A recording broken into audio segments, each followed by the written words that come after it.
Hey Anne, how are you? There's only eight of us. This is great. We could have like a private chat here. Oh, but now people are coming in. Hey everybody. Um, San Francisco, San Jose, Georgia, Schenectady, Michigan, Limestone, Maine. Hey Kelly. Asheville, North Carolina. I'm on my way to North Carolina in the next couple of days. Yeah, Surprise, Arizona. I actually read about Surprise. There, you've got a great history down there. Everett, Massachusetts. Hey everybody.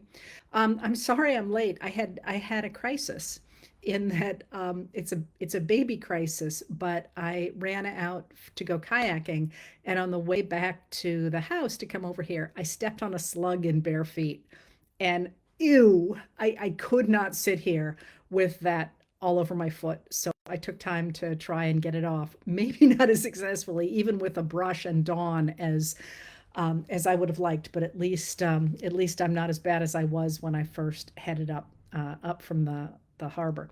All right, so uh, first of all, thank you for being here. But first of all, I want to spend a little bit of time um, giving you a little bit of heart, and then explaining perhaps where we are, and then maybe going back to that heart thing.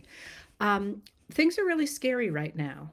And that's not news for me to tell you that. You have people like Steve Bannon, the former ally, on and again, off again ally for Trump, talking about how when Trump gets back in power, they're going to go after their enemies and remove them. And you have Trump retweeting, reposting videos that talk about getting rid of all the libs, and very violent stuff, very angry stuff. On Memorial Day, Trump cheered on the Happy Memorial Day to the I forget what the adjective was, but scum. I mean, the threats and the promises of retribution coming from the Trump people are really scary right now, and they are 100% outlining an authoritarian future that doesn't bode well for a lot of us, and there is very good reason to be frightened of that. However, I would urge you to remember that this is desperation. That if in fact you feel like you're in power, like you've got a majority behind you, you don't need to make threats like that. You don't need to attack people. You don't need to do any of that. You just know you're in power, and you can even say nice things about people because you know that it's never going to be challenged. So for example, if you flip right now to looking at Russia, if you remember how upset Vladimir Putin was about Alexei Navalny. Now, if you were a dictator who felt like you didn't have to worry about the people rising up against you, why would you care if you had some little person out there starting to get people to come around him? To the contrary, you want people like that because it makes you look legitimate. The fact that he kept turning on Navalny and being worse and worse to him was a sign that he was really concerned about his own internal numbers. And you can say the exact same thing about the Trump people. Yes, they are acting as if they are going to become authoritarians. What they are outlining both at home in things like the videos that they're sharing, and the things that they're posting, are certainly terrifying. When they talk, for example, about Project 2025 and what's in that, I've talked a lot about Project 2025. People keep asking me about it, and I will continue to talk about it. But I want to remind you that on March 17th, I did a shareable expose of it, and I'm not the only one. Lots of people have done that. There's videos, there's all sorts of things. All those things are scary, but they wouldn't be doing them if they did not recognize that they are in a minority, and that they need to frighten people into staying behind them. So if you think about, as I've said a million times, if you think about the numbers, any political scientist will tell you that a reactionary movement, which is what the Trump MAGA movement is, the most supporters they will get, the top is maybe 32%. That's if things are going really, really, really well. But normally it's in the mid 20s. That's not enough to swing an election. It's just not. The way that they win is by convincing the people in the middle, the ones who aren't just as firmly against them, that they need to be on board too, either by frightening them from going to the polls, or by convincing them that that the MAGAs are a better, or the reactionaries are a better deal than the people who are further left. by getting that group of people to either go along or to stay home, that's how they win power. They are never a majority, and that's what the Republicans are up against right now, in part because Trump is a very, very weak candidate. Now, again, one of the things that people tend to forget is that he really hasn't been seen on a public stage, except to the degree he has been to some extent in his trials lately. And when people see him, they discover he cannot speak a lot of the time. He can't say words if there's not a teleprompter in front of him, as there was not in wherever he was in the Midwest a few nights ago. He couldn't speak. For 35 seconds, he was not able to speak without a teleprompter. The stuff he says has been really off the wall. And this is new. He deteriorated while he was in office, but people used to say that Trump is stupid. Trump was not stupid. If you look at old videos of him, he was quick. He maybe not have been the world's deepest thinker, but he was quick on his feet. That is gone. In addition to the fact that he is having personal, sort of physical, appears to be having physical problems, he's got huge money problems. I mean, to the point that he has essentially taken over the Republican National Committee and is using it as a private piggy bank, which means that nobody down ballot has any money coming in, except to the degree that they can leverage it from individual large donors. So he's got a huge money problem. In addition to the fact that he doesn't have money to run for office, he's got these huge legal bills. He also has these giant legal bonds that he's had to put up, the settlements that he's had to put up to be able to appeal the large financial settlements that have gone against him. He's got the money problems, he's got the personal problems, and of course he's got the political problems. And the political problems, I'll talk about a little bit more in coming up here when I talk about the things that are going on right now. But if you think about where we are today with a candidate for a major political party who is openly courting neo-Nazis, talking about human scum and vermin, basically not offering any policies that are workable at all. He's basically just promising retribution. That's not a winning message. It's really not a winning message. The way that he will be able to win is either by convincing people to stay home or by having put enough of his own people in the state Republican committees to mess up the electoral votes so that by the time they get to the national level, either the election gets thrown into the House of Representatives, where each state has a single vote, meaning that the gerrymandered Republican states are able to exercise control over the state vote, or by simply stealing the vote with the violence that he's trying to encourage. That's the only way he can win, because ordinary Americans are not going to vote for somebody who promises to kill all their neighbors. That's just not going to happen. If it does, we've got bigger problems indeed. So if you think about where he is right now, compared to where he was in 2016, for example, or where the country was in 2012 or 2008, he's not a strong candidate. So that's actually really important to remember. And I just want to say that because one of the things that really jumps out to me in listening to the things that people ask me, and has always jumped out to me about Trump, is that he has always used the techniques of abuse. He has always acted as if he is a domestic abuser.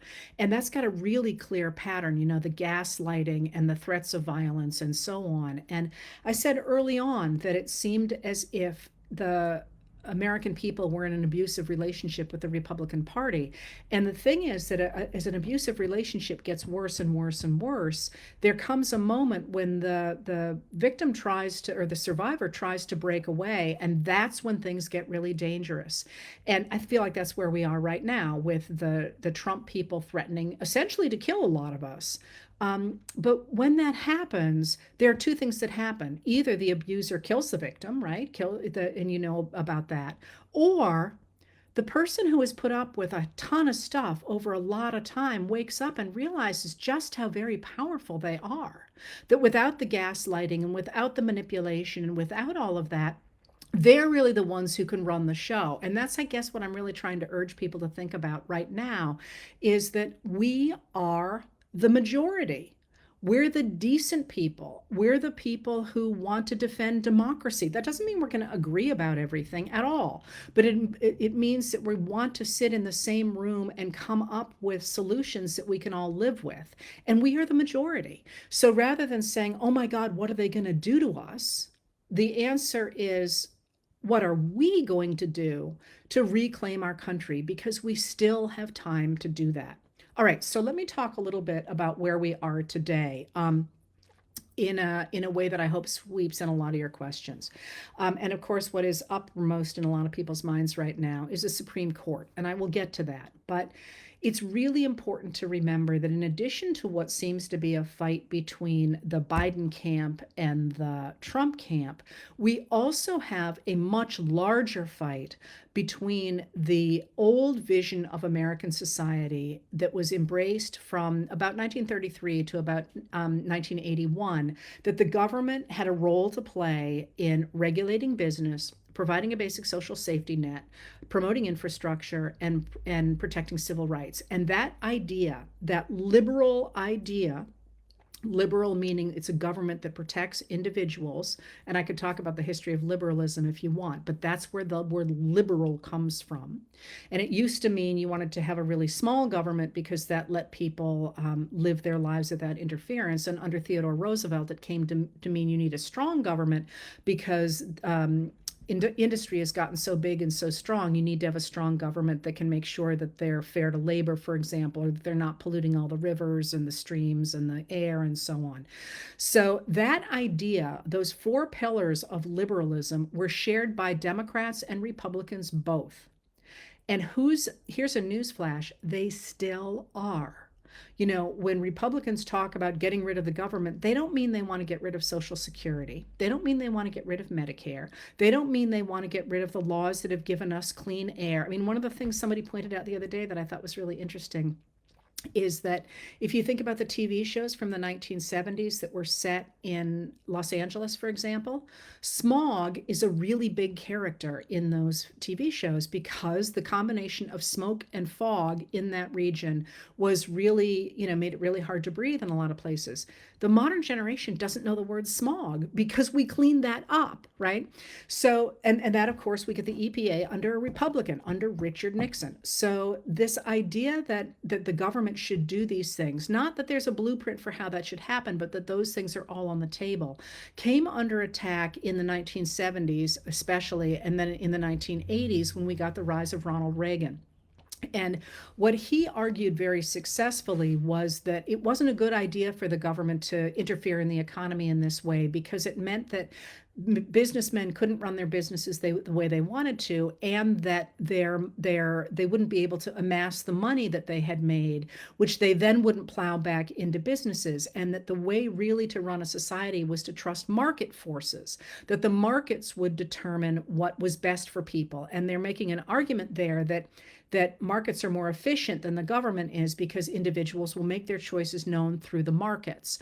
And this is the idea behind supply side economics, for example, that goes into place with Reagan in 1981. And that's the idea that rather than doing as the government has done since 1933 and trying to make sure there's money at the bottom on the demand side, so that workers have enough money the way FDR wanted them to and Eisenhower wanted them to be able to buy stuff, and that would keep the economy going. What the supply side economics people under Reagan argued was that you wanted money to concentrate among a very small group of people because they would use it the most efficiently and they would invest more efficiently in their businesses.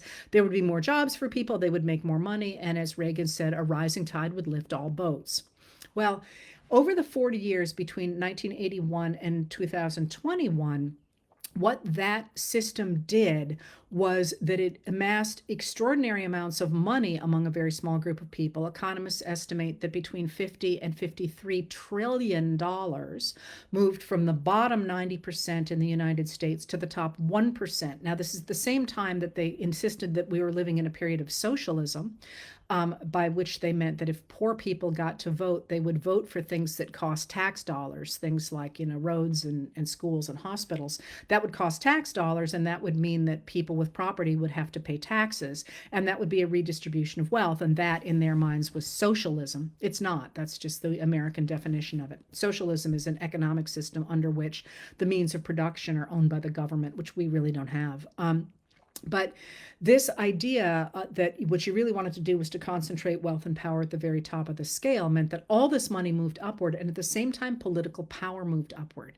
But here was the problem. The problem was that Americans aren't stupid, and they figured out that this wasn't working for them. By 1986, about 5 years after this system starts to go into place, people recognize that jobs programs are getting slashed, and education's getting slashed, and workers' rights are getting slashed, and unions are being broken, and they don't like that. So beginning in about 1986, the Republicans who supported this argument began both to insist that that they had to be careful about who was voting through what they called ballot integrity measures. They had to make sure people weren't voting who didn't agree with them. And they also began to turn to a new population to vote with them, and that was the white evangelical Christians. And that's actually a really interesting development, because the white evangelical Christians who really enter the Republican fold slightly before the 1980 election, but they really make official connections with them beginning in 1986 with Americans for Tax Reform. But what's interesting about them is there is a fundamentalist group of Christians in the United States who really refuse to accept either racial equality, but especially they don't like women's equality.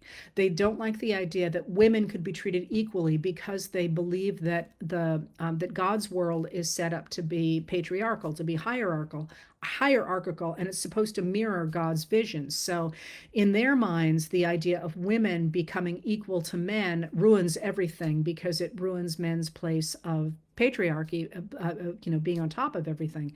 And so they bring those people into the fold, always with the idea, quite literally, they articulate this idea that they will provide the votes because there are a lot of them. But the leaders will provide what is essentially a libertarian economic program. Well, what happens is, of course, that and I'm going to do a huge leap here, but by the time we get to 2016, it is very clear that this system is not working for the majority of Americans. The middle class has been hollowed out. People are hurting badly financially, and it's really clear that some people are going to get away with a lot of stuff. And this becomes really clear to people, really beginning with the election of Bill Clinton, but in 1992, but it's really the election of Barack Obama in 2008 that puts the leaders of the Republican Party in having to have real concern. So they do something really interesting. In 2007, Mitch McConnell, who is a Republican senator from Kentucky, becomes Senate Majority Leader. And Senate Majority Leader has been powerful or not, depending on who was in charge of it, but he becomes enormously powerful under Mitch McConnell because he figures something out. And what he figures out is that he can stop Congress from legislating at all. So what he can do is, instead of letting Congress, which is the legislative body that you and I elect, instead of letting them actually do what's popular, he can essentially stop legislation so long as he has 51 votes in the Senate. He can say, we're going to filibuster anything, and that means that in order to get anything through the Senate, you're going to need 60 votes, which is almost impossible to get, and this really showed up with the vote after the Sandy Hook shooting, in which the vast majority of Americans wanted there to be basic common sense gun safety legislation, and it's filibustered in the Senate. So even though more than 80% of Americans want it, and even though it passes by huge amounts in the House of Representatives, and even though a majority of senators want it, by putting a filibuster on it, Mitch McConnell stops it from happening. But then there's another piece to that. I'm getting to the Supreme Court, obviously. There's another piece to that. So if you're not going to let the Congress actually write legislation, how is lawmaking going to happen? And what McConnell and the leaders of the Republican Party figure out is that if they can put their own extremist judges into place at the federal level, and then get cases to go to those courts, they will essentially be handing down law without it ever going really to the House and Senate at all. So when McConnell is in office, he is determined simply to make sure that the people who get into federal judgeships are people who believe in supply side economics. And that's really what he cares deeply about. He wants those people in place. All right. In 2016, we had a case where, and to me this remains fascinating, where Donald Trump runs for office for various reasons of his own, and which themselves are interesting. But one of the things that he does is he essentially holds up a mirror to the American people and gives them what they want, and what they want to a certain group of people. And what they want is what they have heard from the Republicans for a very long time. They want to see women and people of color, Black Americans, put into second class status, the same way that the voters for the Republican Party have been embracing really since the 1980s. But it's gotten stronger and stronger and stronger as the ability of the Republicans to turn out voters has gotten less and less strong. They've amped up their rhetoric. But Trump also did something that everybody forgets nowadays, but it was fascinating at the time, and still is to me. He promised to take on this supply side economics in a way that might return some power and some money to the people. So we forget it now, but Trump promised to make the tax system fairer. He promised to close tax loopholes. He promised to bring back manufacturing that had been sent overseas, basically with the falling of the tariff walls. He promised to infrastructure. Remember, every week was infrastructure week for Trump.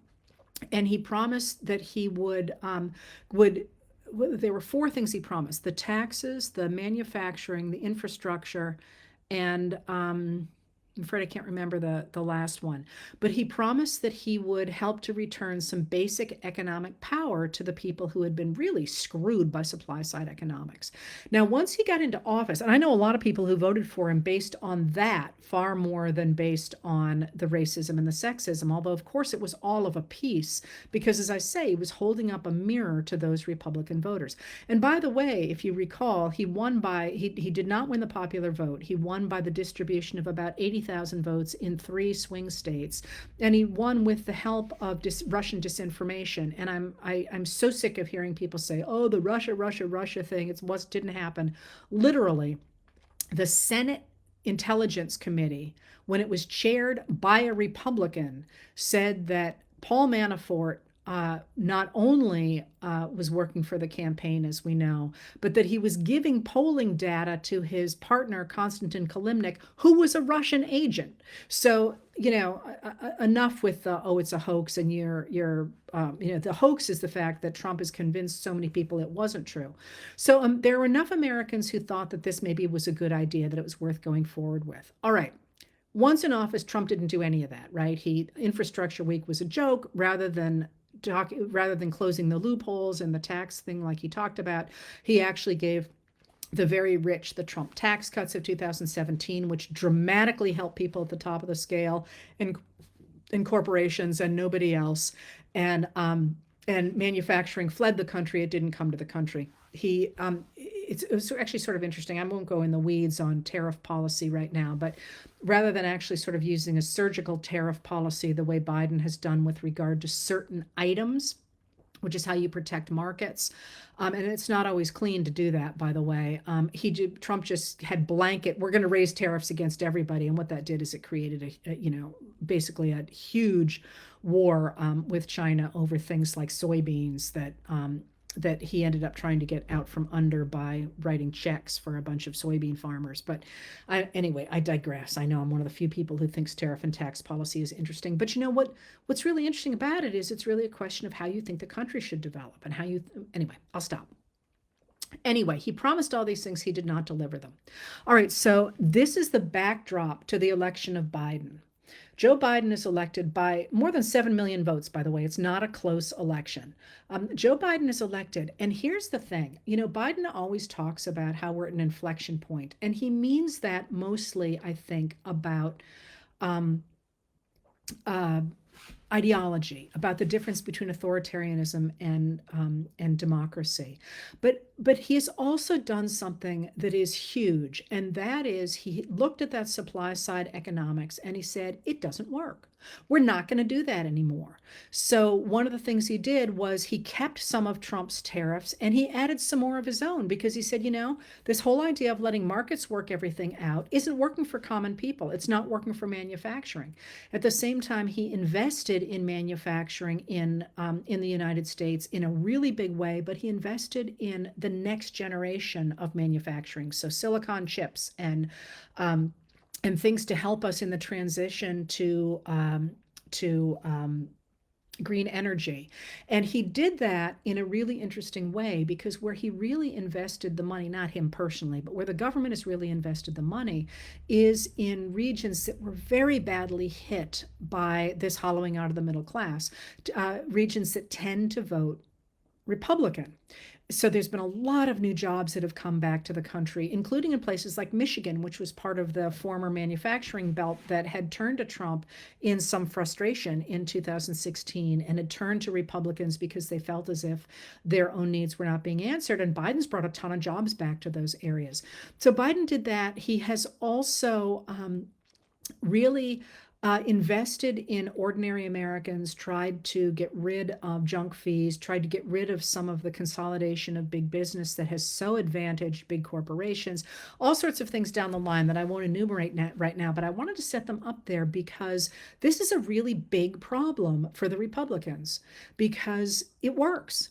One of the reasons you're hearing so much about how bad the economy is because it's great.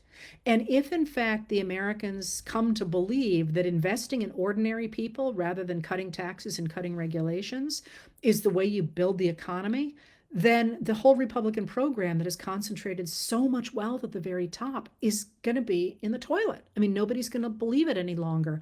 The same way they didn't believe it any longer after the 1890s when the industrialists all said, hey, we have to have all the money because we're the only ones who know how to run the economy. And under Theodore Roosevelt, the people sort of were like, wait a minute here.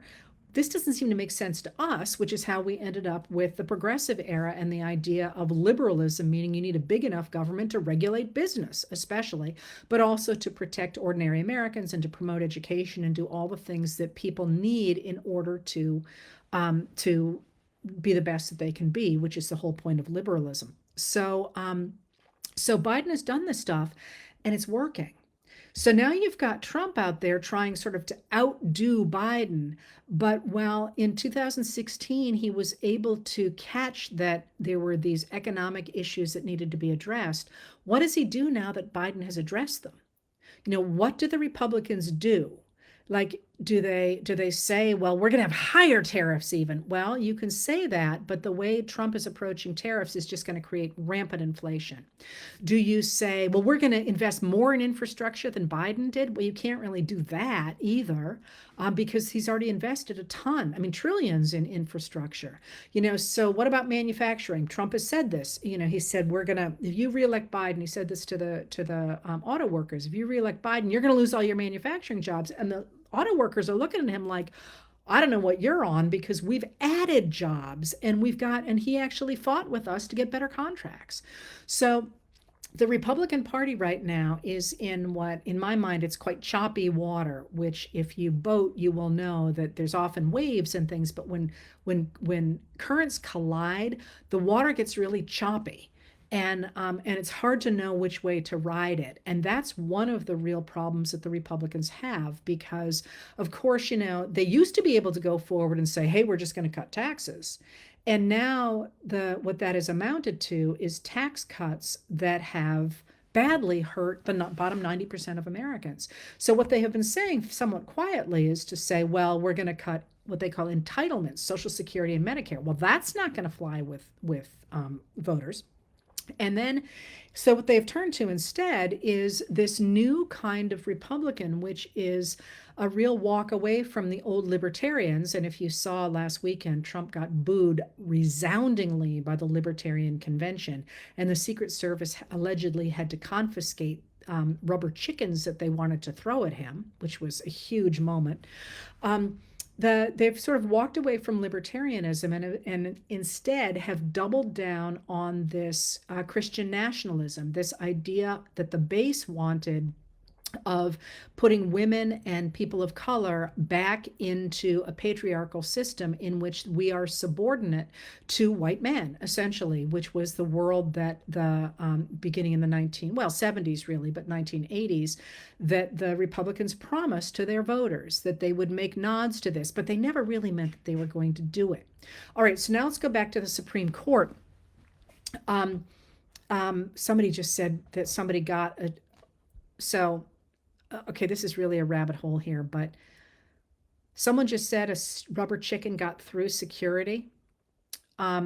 Somebody sent me, Bellamy, if she's here, sent me one of the little plastic pigs that was thrown in Portland, Oregon, which I still have. If you ever see it at my house, it's on the shelves behind me. If you have that rubber chicken, I can't tell you how much I'd love to have a picture of it. Anyway, all right, that was, I love artifacts like that. Not that we need them in our house, I promise you. Anyway, all right. So if that's what's going on, the Supreme Court. So again, the point of the Supreme Court for Mitch McConnell and the elites was the elite Republicans, not elite financially, I mean, but the leaders of the Republican Party, although many of them were elite financially.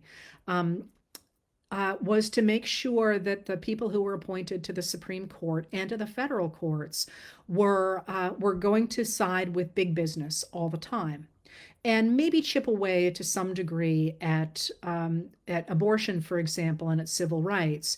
But essentially, what they were really interested in was making sure that businessmen could run their businesses however they wanted to, and to continue to concentrate wealth. Well, in order to do that, of course, Mitch McConnell held open the seat after Antonin Scalia died.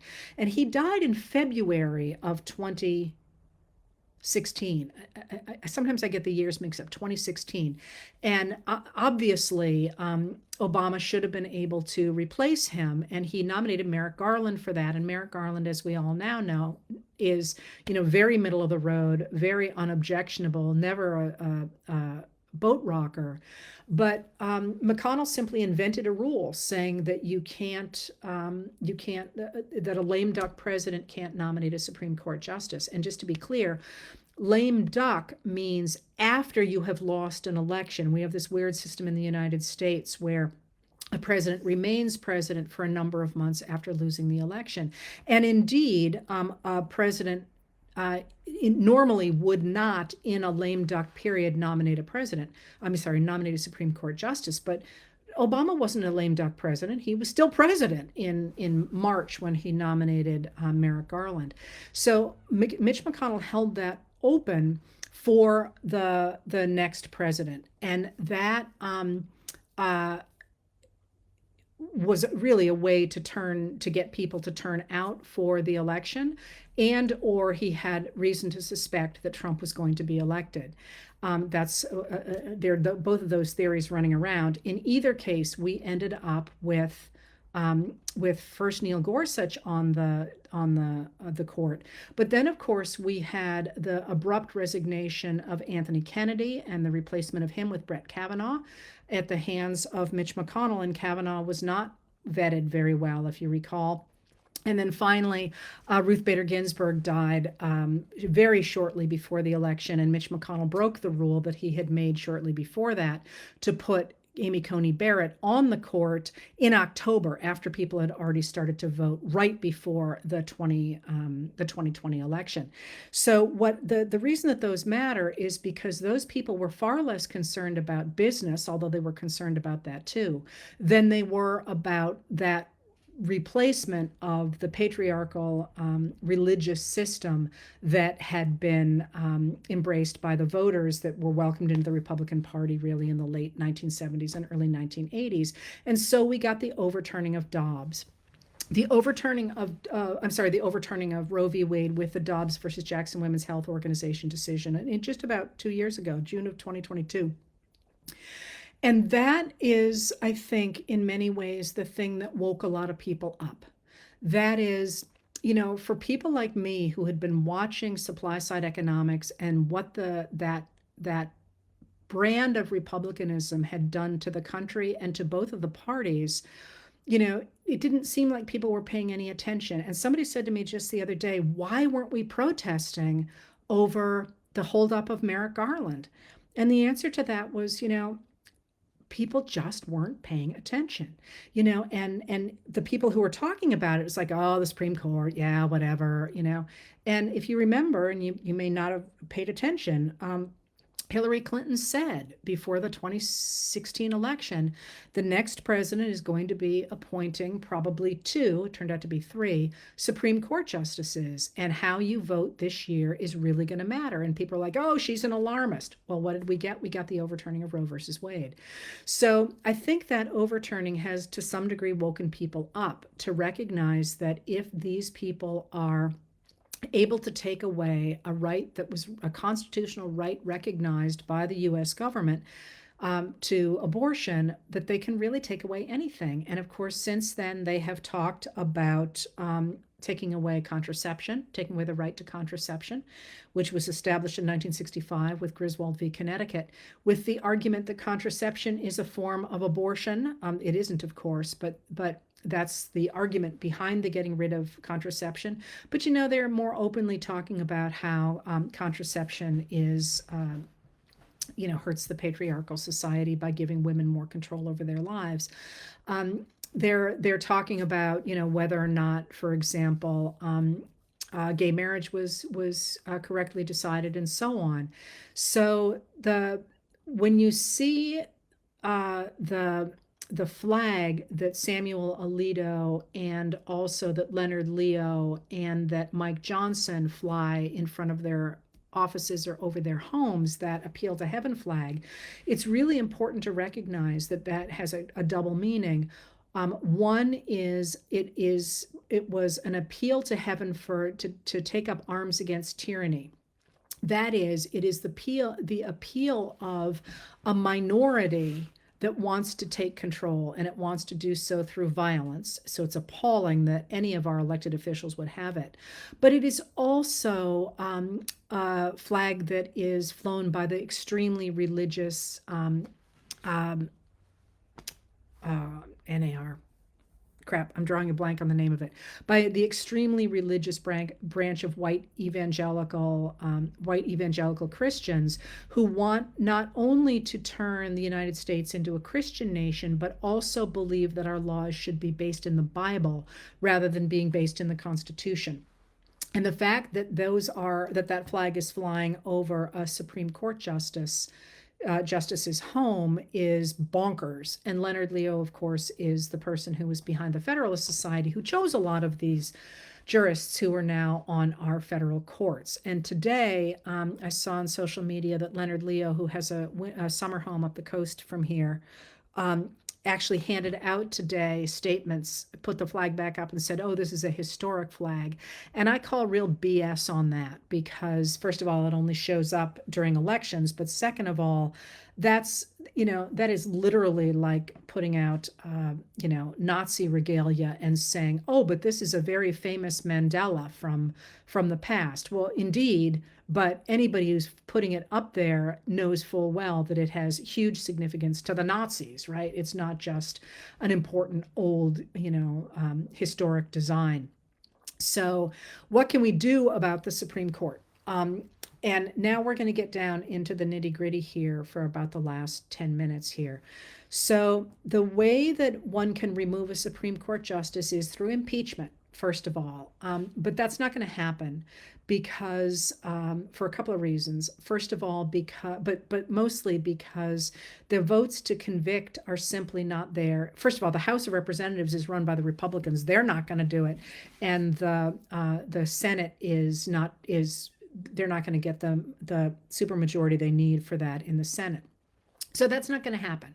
There are other things, though, that matter to the Supreme Court. One of the things that matters to the Supreme Court is its budget. The Congress is in charge of its budget, and that budget could be cut. That's one thing that people like Bruce Bartlett, the economist who was a Jack Kemp economist who went to work for Reagan and left after Medicare Part D went through because he saw it was going to blow up the budget, and they said they didn't care. And he was like, wait a minute, that's what I was here for. Smart guy, nice guy too. Very much has seen the light, let me tell you. Anyway, their budget could be cut. But there is also a larger piece here, and that is that the Supreme Court has authority only to the degree that we give it authority. That is, it is not in the Constitution that the Supreme Court has the ultimate power to decide on constitutionality. They assumed that right in 1803 in the Marbury v. Madison decision, which you all had to memorize in high school. And I'm not going to tell you, but it doesn't really matter what it's about. I mean, cosmically it matters, but for today it doesn't matter. And the reason I say that is that it's a real problem if the Supreme Court has lost the faith of the American people.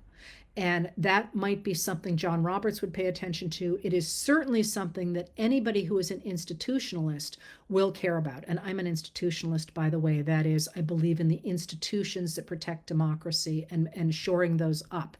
That doesn't mean I think we always make the right decisions, but I do think we need to have those institutions and correct those institutions so that we have fora in order to argue and in order to work things out. So what can you do? You can make your voices known. You make your opinions known. Say, this is not okay. These people don't represent me.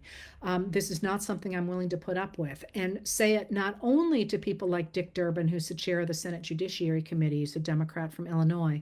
And by the way, a lot of people are asking why Durbin hasn't done more right now to take on Alito and Clarence Thomas. And the answer to that, first of all, is that the Judicial Conference, which oversees the Supreme Court, has tried to rein them in, and to no avail. Basically, the people who were abusing it said, we don't really care what you think. But I think the other piece is that Durbin has really been very careful to get a lot of Biden appointees onto the bench. So Biden's already put 200 justices on the bench. Now, I don't like our way of doing this now, this new idea that you're just going to pack the courts. That started under Reagan. His Attorney General, Edwin Meese, quite literally said they were going to pack the courts so it didn't matter what voters did. But in the scheme of things, Durbin is more likely to expend time and energy on getting more people on the bench than he is on trying to correct what Alito and Thomas have done, and potentially other people as well.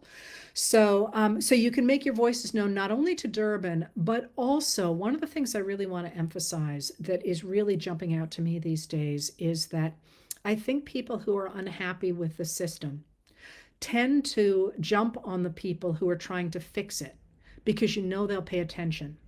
And this kind of makes me crazy because the people who cause the problem just chuckle and walk away because Mitch McConnell's not going to pay any attention to anything you have to say. And, Ted Cruz isn't going to pay any attention to anything you have to say. So rather than yell at them, you yell at the people who are trying to fix things. And that, I got to tell you, I get that all the time. It's exhausting. I understand it. But it would be really nice to know that when people are yelling at me over something, they're also yelling at Fox News because I'm doing my best to fix it and Fox News is working against you. So make your voices known, and not just I'm pissed off about this, but I've lost faith in the Supreme Court and it needs to be fixed. And in the short term,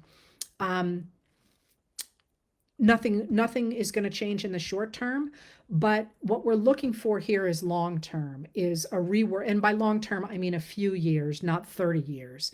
And what we really want to do is build momentum and build pressure for the kinds of reforms that need to happen in order for our democracy to function again. All right. So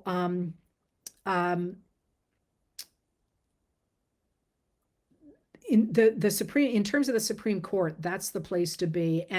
And the other thing that is astonishing to me, and I mentioned this the other day, is that so far we haven't really seen a lot of protests over the extraordinarily democratic things that are happening either in the states or at the national level. So one of the things that you're seeing at the state levels where they've been taken over by the MAGA Republicans is the attempt to put into law minority rule and to get rid of democracy and to put in place the Christian nationalism that this small group of people wants. And that, again, now is the time to make your voices heard, to step up and to say, no, I don't want to lose my public schools, which we're losing in a number of states because of the voucher programs that are taking tax money and putting them into private schools, almost always religious schools.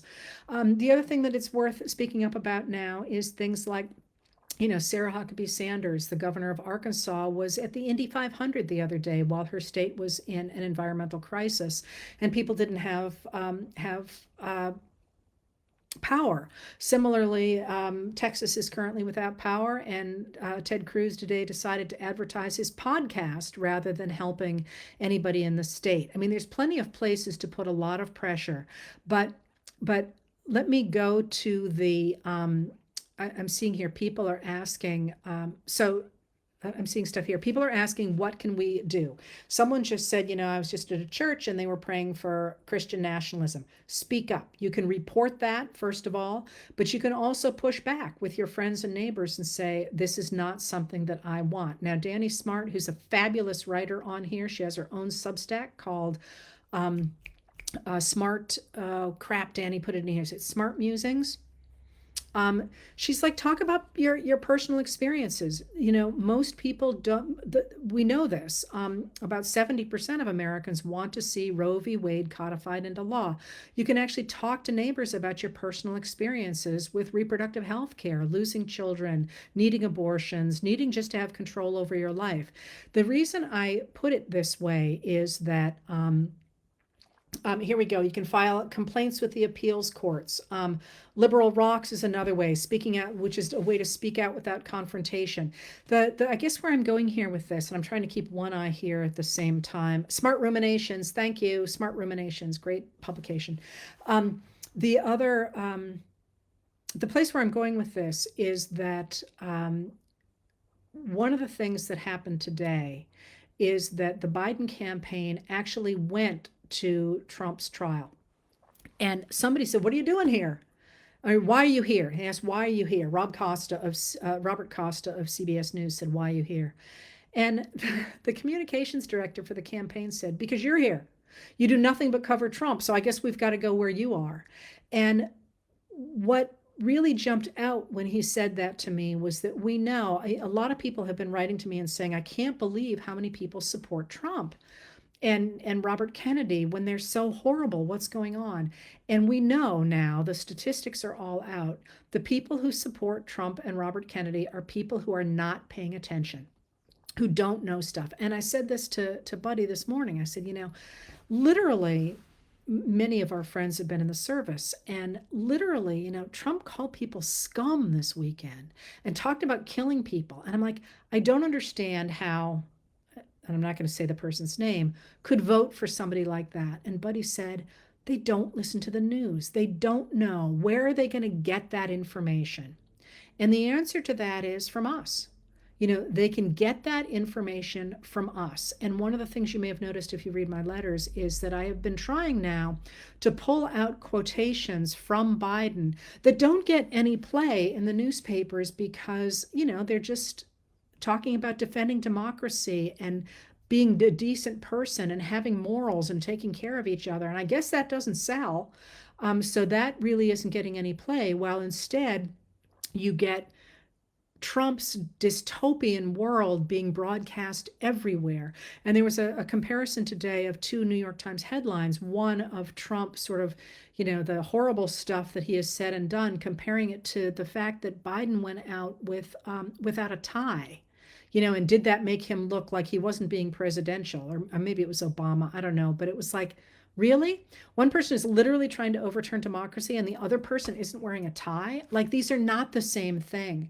So one of the things that I would love to see us do going forward, us as a community, is really to take back our power, to say, that's not the country I want. And that's not to say we're not going to disagree about stuff. That's not going to say that we have all the answers, but that we're going to try and get there together. Because if we do, we really could build this new future that is inclusive, that does, in fact, reinforce the international rules of order, the rule of law, the things that have succeeded in the past in expanding our democracy. And again, somebody said the other day to me, well, democracy never worked. And, I don't understand why you care about institutions. And I sit there and think, well, if you think about the fact that the rules-based international order and the enforcement of the rules order, the laws at home expanded American democracy since the 1960s to include people of color and women on a degree much closer to equality than we have ever had before. Not perfect by any stretch of the imagination. I don't see that as a failure. I would like for it to go further, but I feel like we're in a much better place than we were in the 1920s. Similarly, the rules-based international order has seen real disrepair of late, and it doesn't work perfectly, but I think it'll work a hell of a lot better than if you let a heck of a lot better than if you let a few megalomaniacs try and take over the rest of the world. Very quickly, one of the things that I would urge you as I'm saying that, of course, I'm thinking not only of Putin, but also of Benjamin Netanyahu, and some of the other people out there who are grabbing as much as they can right now. One of the things to remember when you are looking at the Middle East and other places right now is that in addition to being a long-standing problem, it is also a current political problem. And right now, at the same time that the Arab states and the United States and a number of state actors, that is, people with governments, are trying to create a two-state solution in the Middle East, the last thing that the leaders of Hamas and Benjamin Netanyahu want is for there to be a two-state solution. So they're essentially duking it out with the people with the Palestinian people in the middle. And that's a political problem as well as a long-standing problem, one that is obviously a bleeding, terrible problem, but one that is without any rules-based international order. Netanyahu can do whatever he wants. So can Vladimir Putin. So could Xi. So could the Kim Jong-un. So I'm a big believer in the rules-based international orders. And if you're not, and if you think they're not valuable, I would charge you to tell me what's better, because I don't see anything out there that looks better than fixing them right now. Finally, one last thing. People talk to me a lot about what can we do to engage younger people. And one of the things that I want to urge you to do is to make sure everybody is registered to vote. In some states, they have thrown anybody off the rolls who didn't vote in 2022, which a lot of people don't vote in the midterms, and the midterm elections were down to some degree. Make sure that people are elected to vote, are registered to vote, but do not forget that one of the huge things in this election that is unusual is that older people are breaking very heavily for Biden. That isn't usually the case, but they usually break for the Republicans. They're breaking heavily for the Democrats, and that's really worth talking to people about. The fact that the Republicans in Project 2025 and in Agenda 47 have called for cutting back Social Security benefits, making them available only to people who are older, and have called for getting rid of some of the benefits in Medicare, and doing so because they're determined that we should not raise taxes on people who make more than $400,000 a year. And that's what, of course, Biden has said that he wants to do. And they say, no, they want more tax cuts. But if there are more tax cuts, the only way we can pay for those tax cuts is by cutting Social Security and Medicare. And that's something that, of course, really matters to older people. So, of course, does handing off this country in as good a shape as it was when we walked into it. And I don't know about you, but reproductive health care for my daughter and her daughters seems to me to be something that should be inviolable. And the fact that people are willing to literally let us bleed out in parking lots, rather than getting reproductive health care seems to me to be something that I can't see. Anyway, so all that to be said, uh, one of the things I want to leave you with here is where I started, and that's that a lot of people are frightened. People were writing to me about, a lot of people are saying they're going to leave the country if Trump wins. And my only answer to that is it's not going to be good enough. If Trump wins, there's going to be no place that's safe anymore because authoritarians around the world will take real heart from that and take power from that. And this is not something we can run away from. This is something we must deal with on our own turf. And that being said, with majority, I mean, this is if we are willing to take our power and to create a future, we can do it.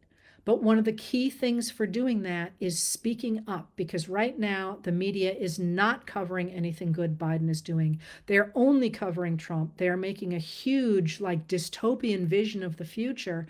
And I don't know about you, but like the people I know, and I know a lot of people, I know a lot of Trump voters. They're not bad people who desperately want to let the neo-Nazis win. They aren't paying attention. Those are our people, not the neo-Nazis, not the ones who actively want to go out and start killing people. Those are nobody's people. But the people who aren't paying attention, who could be welcomed into a coalition to build a party behind Biden, the Haley voters, the independents, the people who aren't quite sure they like the idea that, the ideas I have, for example, about equal rights. You know what? We can argue that out after November 5th. But right now, we need them on board to protect democracy. So let's make this a welcoming place for people and a place where we can envision a future that sends these MAGA Republicans back under the rocks from whence they came, so we can take America back and make something truly great out of it once and for all. Although I shouldn't say once and for all, because it's always a work in progress. That's the whole point.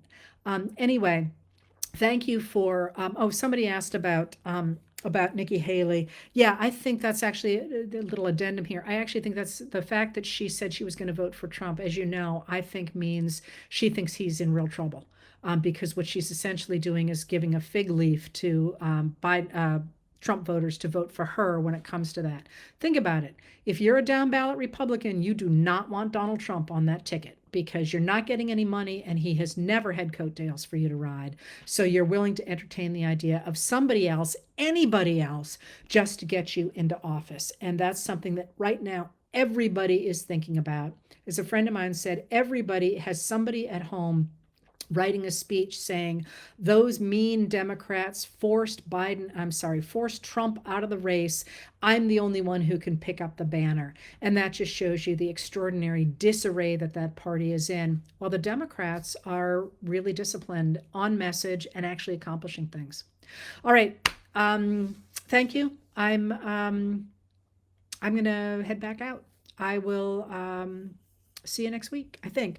Actually, I'm on the road next week. I'll see when we can do next week. Thanks for being here.